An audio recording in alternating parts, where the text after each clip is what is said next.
Next, media hour. It's our intent to set aside an hour each day to make some of our leadership available for one-on-one interviews with y'all. This is above and beyond these daily press conferences that we're doing here. These interviews will be 3 to 5 minutes in length, and we're going to hold those between 1 and 2 p.m. Obviously, we won't be able to accommodate every outlet. If you're an affiliate, we ask that you coordinate among your colleagues from your network.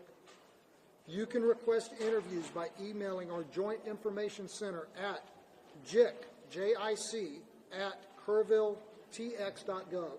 That's JIC at kerrvilletx.gov, and I'll repeat that again in just a minute. Our unified PIO team will confirm your interview, your time, and who you're going to be able to interview at least an hour in advance. You're welcome to request specific leadership, such as the sheriff or the city manager. However, due to the fluid nature of response and the quantity of requests that we're likely to get, we cannot commit to honoring 100% your requested interviewees. Footage. Our joint PIO team will be in the field today, and we're going to be collecting images and B-roll of response and recovery efforts. As soon as it can be made available, a link will be emailed from our JIC email address for you to download material for your own use. Contact information. If you signed in yesterday and provided us with your contact information, you should be part of our media list and should have received a confirmation email last night. If you did not get on that list and you want to be part of our media list, please email JIC at kerrvilletx.gov. That is JIC at KERRVILLETX.gov. I'm going to try and find out about when we're expected to start. Hopefully it'll be shortly. Thank you all.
Y'all ready?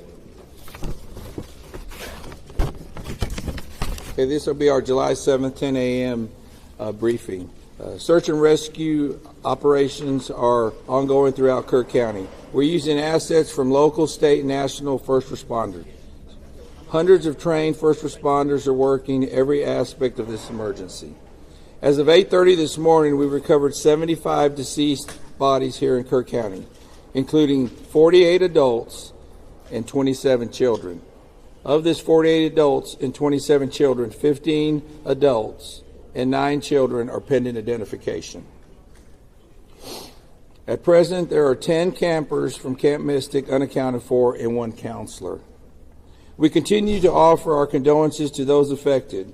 Reuniting the families remain our top priority here on this operation. Please note that Highway 39 of an Old Ingram Loop remains closed to the public. Other than those who live in that area would not be allowed out there. I will now turn it over to Senator Cruz. City Manager Dalton Rice. Good morning, Dalton Rice, the City Manager for the City of Kerrville.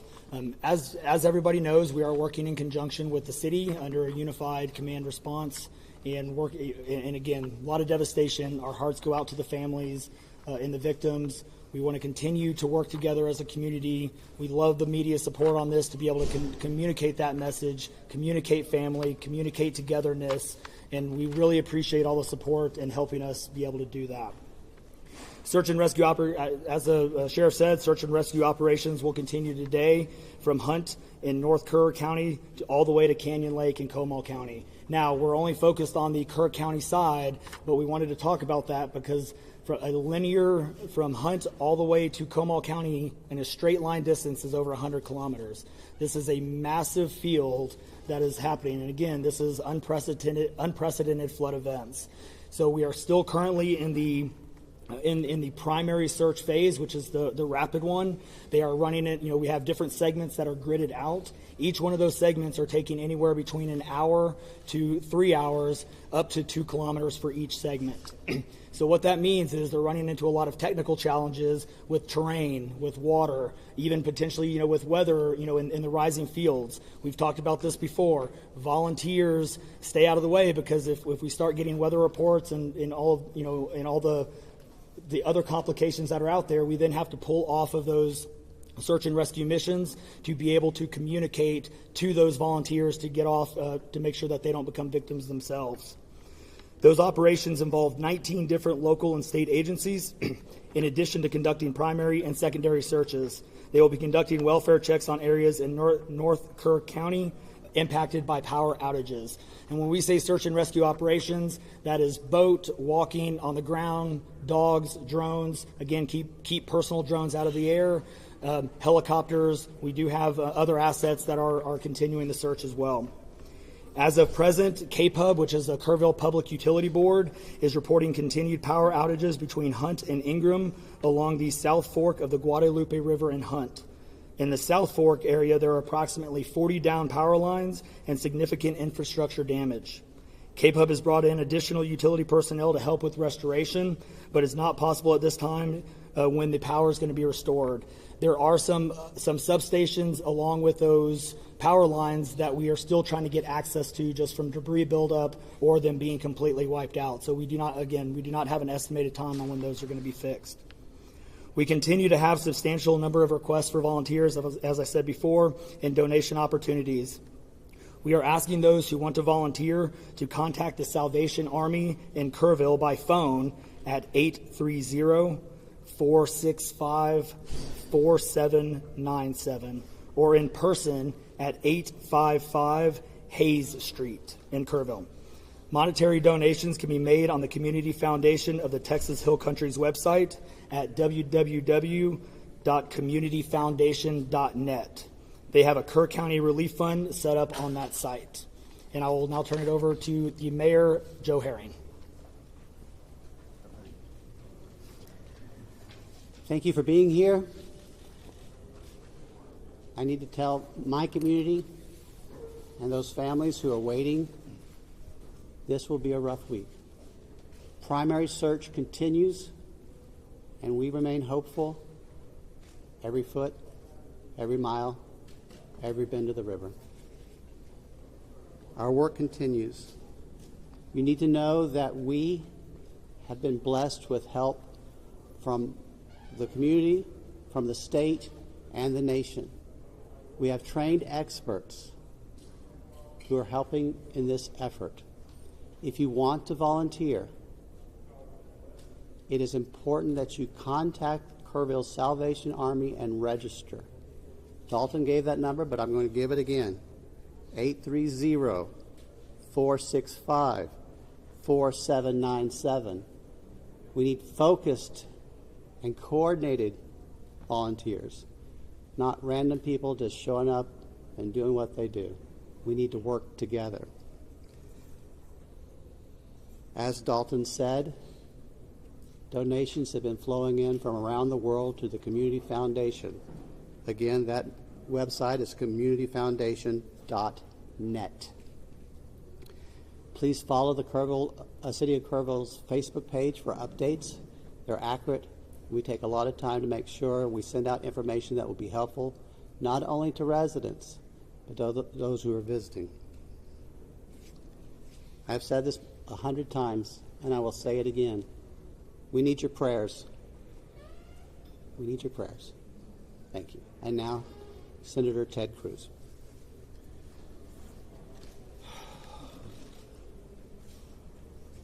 Texas is grieving right now.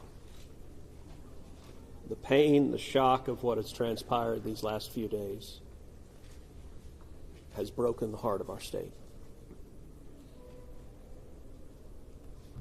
As of yesterday, the confirmed death toll was 82, and those numbers are continuing to go up. The children, the little girls who were lost at Camp Mystic,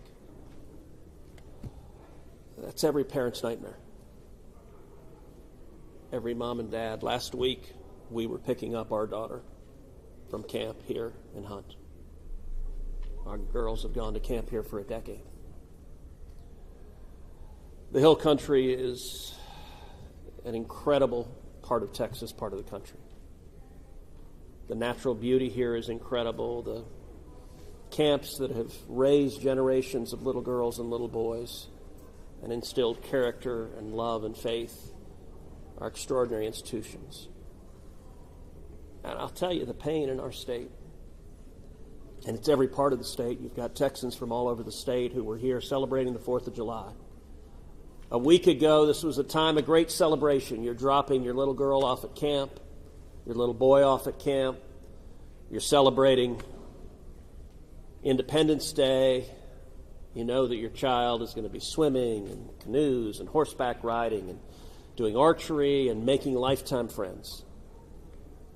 And then suddenly it turns to tragedy. For the last several days, I've spoken to multiple parents, scared out of their mind. Do you know anything? Where is my daughter? There's still 10 girls and 1 counselor from Camp Mystic that are unaccounted for. And the pain and agony of not knowing your child's whereabouts, it's the worst thing imaginable. But I want to say, in the face of all of this, it is simultaneously inspiring. Every time there's a tragedy, every time there's a natural disaster in Texas, Texans come together. Texas is a big state. We got 31 million people, and we have hurricanes, we have tornadoes, we have wildfires. Tragedies hit this state, natural disasters hit this state, and without fail, 100 out of 100 times when that happens, we see Texans coming together, helping each other, engaging in acts of heroism. There have been over 850 high water rescues since this flooding began. 850. You look at extraordinary stories of Eagle Scouts pulling campers out of harm's way. I was just hearing a story of one counselor whose head was right at the water holding up 2 mattresses with campers on those mattresses. That kind of courage, that kind of selflessness. And then there are the first responders. The local first responders, I want to thank every one of the first responders at the local level, at the city level, at the county level, at the state level, at the federal level. In the first few hours of this flood, I was on the phone with Governor Abbott, was on the phone with Lieutenant Governor Dan Patrick, was on the phone with Nim Kidd, the head of the Texas Department of Emergency Management, and then I called President Trump. I called President Trump. He was having dinner at the time. It was still early in what was transpiring. And I wanted him to know, I said, Mr. President, everything we're hearing right now, this appears to be bad, really bad. There may be a very significant loss of life unfolding right now in Texas. And I will tell you, the President said, Ted, anything Texas needs, the answer is yes. Whatever assets you need, whatever resources you need, yes, let us know, and we will provide everything. Within hours, we had helicopters, over a dozen helicopters in the air. National Guard, DPS, game wardens, Coast Guard, doing search and rescue, reaching down. We've all seen the videos of little girls being pulled up, hoisted out of harm's way. Incredible courage and heroism. Search and rescue is the first stage. But the process of coming together and rebuilding is going to take longer. And I will say to all the grieving families, to all of those who've gotten the worst news imaginable, that your little girl, she's gone. I will say for many of us, those are friends and neighbors who've lost children. Got multiple kids who go to school with my girls.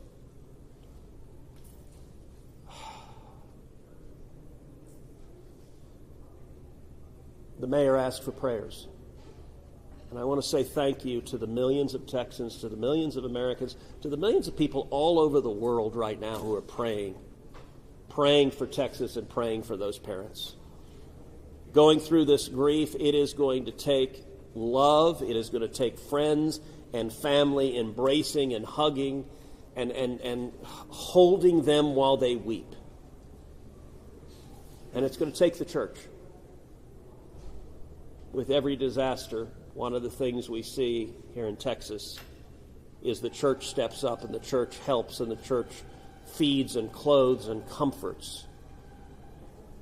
This morning I met with a group of chaplains who've been going through the incredibly difficult process of talking to mom and dad after mom and dad who just lost the most precious person they ever knew. And those chaplains are just trying to love them and show God's love. So I want to say we will come through this. To those in the midst of grief right now, that might seem hard to fathom. But Texas will come through this. And I just want to say thank you. I want to say thank you to these gentlemen here who are working. They are not sleeping. They are working every day. Thank you to the families. Thank you to the Salvation Army. Thank you to everyone who is just reaching out and saying, how can I help? We will come through this, and we'll come through this together. Thank you. And now we'll take questions. Senator, you talked about how you know kids here, how you've taken your own kids to camp. Was it ever communicated to you that there was a need, that it was a priority to have a warning system so people had a chance to escape something like this? Well, listen, I think anytime you're dealing with major rivers, there's a risk of flooding, and there's always been a risk of flooding, particularly on the Guadalupe River. I will say, in the wake of every tragedy, there are things that are predictable. One of the things that's predictable is that you see some people engaging in, I think, partisan games and trying to blame their political opponents for a natural disaster. And you see that with a hurricane, with a tornado, with a wildfire, with this flooding, where people immediately say, well, the hurricane is Donald Trump's fault. Look, that I think most normal Americans know that's ridiculous, and I think this is not a time for partisan finger-pointing and attacks. Now, after we come through search and rescue, after we come through the process of rebuilding, there will naturally be a period of retrospection where you look back and say, okay, what exactly transpired? What was the timeline? and what could have been done differently to prevent this loss of life. And that's a natural process. I think it should not happen in a bitter and partisan sense, but it should happen in a reasonable sense of saying, what lessons can we learn? And I will give an example. You know, Houston's my hometown. If you live on the Gulf Coast, we get hurricanes. That's part of living on the Gulf Coast as hurricanes hit. And I do think Texas as a whole has learned over time how to deal more effectively with hurricanes. And so you look here, we know the National Weather Service put out an emergency warning just after 1 a.m. and a second emergency warning just after 4 a.m. Now, obviously, most people at 1 a.m. and 4 a.m. are asleep. And so I think we will have a reasonable conversation about, A, are there any ways to have earlier detection? And some of that, the limits of a flash flood, they're very difficult because they can arise so quickly. But everyone would agree in hindsight, if we could go back and do it again, we would evacuate particularly those in the most vulnerable areas, the young children in the cabins closest to the water. We would remove them and get them to higher ground if we could go back and do it again. Obviously, everyone would. The people in RVs by the river's edge. We know in disasters like this, RVs and mobile homes are particularly susceptible, whether a flood or a hurricane or a tornado, they're particularly susceptible to that. And so my hope is, in time, we will learn some lessons to implement to next time, and there will be another flood, there will be another disaster. But next time there's a flood, I hope we have in place processes to remove especially the most vulnerable from harm's way. But I think that's going to be a process that will take a careful examination of what happened and how can we implement processes better in the future to prevent this same loss of life. Senator, there were claims that the National Weather Service sent that first flash flood warning that should have alerted phones at 1:14 in the morning.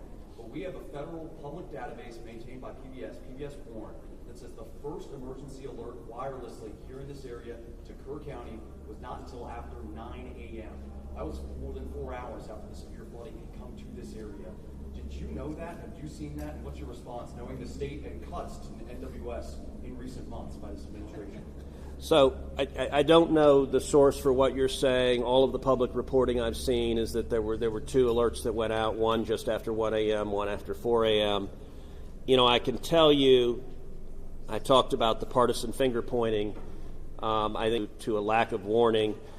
I think that's contradicted by the facts. And if you look at the facts in particular, number one, that these warnings went out hours before the flood became a true emergency level. But number two, the National Weather Service here, New Braunfels is where they were headquartered. They had additional manpower. In fact, they had 3 additional people working that night, anticipating that it was going to be a very dangerous weather situation. I also think it's worth noting that the National Weather Service Union, which has been very critical of the DOGE cuts, has publicly said that they don't believe that the reduction in staffing had any impact whatsoever on their ability to warn of this event. And so, look, I think it is reasonable over time to engage in a retrospective and say at every level what could have been done better, because all of us would want to prevent this horrific loss of life. But I think just immediately trying to use it for either side to attack their political opponents, I think that's cynical and not the right approach, particularly at a time when we're dealing with a crisis and we're dealing with grief. But does this make you question whether there should be cuts at the National Weather Service and FEMA? I know you've been supportive of FEMA. Look, I am very supportive of FEMA. I'm very supportive of the National Weather Service. They both perform essential roles, and I think it is critical at every federal agency, particularly when you're dealing with public safety, that we make sure that critical roles are maintained. That's a longer and broader discussion, but as I said, everything from the public evidence indicates that was not a contributing factor to what occurred here. Is it possible to get Dalton in just to talk about that and the National Weather Service alerts? Because there were escalating forecasts throughout the day from the National Weather Service. What did the emergency managers of the county and other local officials do with that information, starting at 1:15 and onward, where you had the dire river forecast of 6:30? Were emergency managers doing anything to put any processes in place to warn people on the river? So overall, we were preparing for the July 4th, weekend. So we had National EMR on site. We were, basically stood up kind of a incident command post, if you will, to prepare for that event. So everybody was kind of up looking at weather. We looked at the weather before. When you looked at the National Weather Service, flood map, it spanned all the way from the west side of Texas, with Kerr County kind of being in that upper northeast corner of it. And so everybody, including the National Weather Service, was looking at where's the rain going to hit. We know it's somewhere in here, but with rain, especially when you're dealing with terrain, you got to figure out. Sometimes you don't know until it falls. So once it starts falling, then you got to figure out, okay, how's the watershed going to do this? How's the science going to work? And when you had that north and south fork that we had talked about before, it all converged into one. We do know that a lot of the camps were looking at this just as much as as everybody was. With the rainfall percentages, even the National Weather Service had looked at, and don't quote me on the numbers, but it's anywhere between 1 to 7 inches. We got significantly over that. And again, when it goes into very congregated areas and how that watershed shifts into the rivers, that impacts things. And so the camps, obviously, we've heard stories where campers were getting up. They were up at 3:30 in the morning. They were trying to move to higher ground. That's the head. And the other interesting part of the terrain, and we've talked to UGRA folks as well. This is the headwaters of the Guadalupe. This is the beginning. This is where everything forms when it comes into the North and South Fork. And so as those things develop, it develops very rapidly, very quickly, and this rose very quickly in a very short amount of time. And so those campers that were able to do that, it worked. There's been the other question, and I'll just give this one out. Evacuations. Well, why don't we evacuate? Well, evacuation is a delicate balance, because if you evacuate too late, you then risk putting buses, or cars or vehicles or campers on roads into low water areas trying to get them out, which then can make it even more challenging, because these flash floods happen very quickly. That's what. And so we saw that in 1987, but was there any discussion about evacuation earlier when it wasn't too late?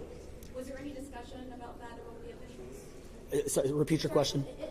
Was there any discussion to evacuate or activate any emergency plans before it was too late, where it would be very dangerous like that? Well, so again, just like disasters in Texas everywhere, it's very tough to make those calls, because what we also don't want to do is cry wolf. We don't want to make sure that we activate it at the right time. It is very difficult, very challenging, especially with this. We're looking at 100 kilometers, right? That's a big straight line distance. That's not even along the river. These areas take a lot of time to get out to. So even when first responders were on the ground at 3:30 in the morning, and we had reports, we had first responders that were getting swept away, actually responding to the first areas of rainfall. That's how quick it happened. First responders who have experience, who are Swiftwater qualified, were driving as soon as the rain started falling, were driving to these areas, and one of them got swept off the road. Was there any communication between 1 and 4 a.m. from local law enforcement to the camp saying, I know you can't get buses in an hour, but was there anyone telling the camp between 1 and 4 a.m., you need to get the girls to higher ground at the very least, even if they have to walk up there in the rain, as many of them actually ended up doing? Was there any communication from local law enforcement to anyone at that camp between 1 and 4 a.m.? That I don't know off the top of my head. What I do know, though, is there's 55,000 people in Kerr County. Kerr County is a massive, massive area. From here to those camps is 45 minutes on a good day. And so, obviously one of the big challenges that we have, even when you have cell service, a lot of those areas don't even have cell service. Radio communications towers, radio towers within the hill country becomes very challenging. So there's a lot of areas, especially when weather comes in, where cellular towers are down or you already have bad service. So there's a lot of factors that play and a lot of variables in there on communication that, again, I think as we work through this process, we know everybody has a lot of questions regarding what are the next steps and what's next. And I think all of these things, these are all great questions. And as we continue search and rescue and as we continue to move to the next step, we definitely want to dive in and look at all of those things, from cell service tower to radio communications, or emergency alerting. Any of those things, I think we all really need to take a look at and review. And we're looking forward to doing that once we can get the search and rescue and stuff complete. In regards to the total number, before I say anything else, I just want to say thank you to you, all the first responders, everyone involved. We've been praying. Thank you. We've been praying. The media's been praying. Thank you guys for doing that. I've got two questions. One, for you, try to get an accurate count on number of missing. I know you can't. I know we don't know we don't know what we don't know. Yes. But do we know a rough idea on total estimates that are still missing overall throughout the county? And then one other follow-up. This may be for Senator Cruz. A lot of speculations being made about this being somehow man involved with the weather modification, with some of the rainmaker technology, working with farmland. Do you think any of that, is there going to be any investigations into that, or can you communicate anything on that? Let me answer your first question. I'm definitely turning that second one over to him. So on the first question, with missing persons, so obviously we have the knowns, the Camp Mystic kids, which is the numbers coming down as the sheriff has stated, and then we have the unknowns. But we don't know what we don't know. We actually have a 5 hotline line. It fluctuates between 3 and 5, but we're working on it. We get calls 24 hours, 7 days a week. We haven't hit the weeks yet, but we're still taking in calls. We are collecting all that information. So we don't have a solid number that we're willing to talk about right now. We do know that it is a lot, because we also are getting a lot of fake calls. You're looking. This is a worldwide discussion, and we're dealing with scammers. Victims' families are being reached out to, saying that they have their kids, pay me money. It's heartbreaking. It's absolutely heartbreaking. We're dealing with with mental health issues, where people are calling saying they have visions. All of these things we're dealing with on a day-to-day basis, and we're having to vet this information, and it becomes very taxing on our people. Again, this is an extremely heartbreaking. This is, if not the worst, one of the worst disasters in this region in a very, very long time, even beyond 1987. And but we're best estimate, like dozens or hundreds, or just to give people an idea. A lot. So, Yeah. There. Not to get into the weeds on, people are asking lots of questions, and where should we start the investigation? To the best of my knowledge, there is zero evidence of anything related to anything like weather modification. And look, the internet can be a strange place. People can come up with all sorts of crazy theories.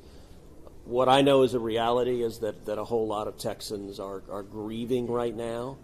I will tell you, I was visiting with one parent who was talking about online, being harassed online because their information was public, that they had a little girl who was missing at Mystic. And look, there are a lot of people who are messed up, and my call for everyone, there's a time to have political fights, there's a time to disagree. This is not that time. This is a time just to reach out, support each other, go volunteer at the Salvation Army, give them money, go volunteer at your church, you know what I did when this happened? Just go hug your kids. Because I got to tell you, I hugged my girls with tears in my eyes, because every one of us who's a parent, there but for the grace of God go I. And nothing will fill the void in these moms and dads' hearts, but they'll make it through it. And every one of us, we have an obligation to come through and help them make it through it. And look, Texas will come through. And let me say, Kerr County, the Hill Country is incredible. It is beautiful. And these summer camps, Camp Mystic is an incredible Texas institution. For a century, it has made a profound difference helping young girls become strong women in Texas and across the country. And so, for me at least, I'm praying for these camps. I'm praying for all the campers, everyone implicated, everyone impacted. And I hope we come together and stand as one doing that. Thank you. Thank you, everybody.